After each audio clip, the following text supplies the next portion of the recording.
ఎడారిలో సెలయేర్లు సెప్టెంబర్ 11. అతడు ఓర్పుతో సహించి వాగ్దాన ఫలము పొందెను. హెబ్రీ పత్రిక 6వ అధ్యాయం 15వ వచనం. అబ్రహాముకి దీర్ఘకాల విషమ పరీక్షలు వచ్చాయి, కానీ అతనికి దక్కిన ప్రతిఫలం అతిశ్రేష్టమైనది. తన వాగ్దాన నెరవేర్పును ఆలస్యం చేయడం ద్వారా దేవుడు అతన్ని శోధించాడు. సైతాను అతన్ని శోధించాడు. మనుషులు తమ అసూయల ద్వారా, అపనమ్మకం, ప్రతిఘటనల ద్వారా అతన్ని శోధించారు. చారా తన ముభావంతో శోధించింది. అన్నింటినీ ఓపికతో సహించాడు అతను. దేవుని శక్తిని, విశ్వాస్యతను, జ్ఞానాన్ని తప్పుపట్టలేదు. ఆయన ప్రేమను శంకించలేదు. ఊహాతీతమైన జ్ఞానానికి తలవంచాడు. ఆలస్యమవుతున్నా మౌనంగా ఉన్నాడు. దేవుని సమయం వచ్చేదాకా కనిపెట్టాడు.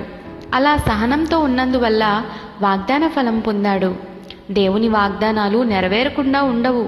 ఓపికతో కనిపెట్టిన వాళ్ళు ఎన్నటికీ నిరాశ చెందరు. నమ్మికతో ఎదురు చూసిన వాళ్ళు ఫలితం పొందుతారు. అబ్రహాము ప్రవర్తన మనలోని తొందరపాటును, సనుగుడును గద్దిస్తూ ఉంది. ఓపికను, దేవుని చిత్తానికి, ఆయన మార్గాలకు లోబడే మనస్సును ప్రోత్సహిస్తూ ఉంది. గుర్తుంచుకోండి, అబ్రహాము శోధించబడ్డాడు. అతను ఓపికతో సహించాడు. వాగ్దాన ఫలాన్ని పొందాడు, తృప్తి చెందాడు.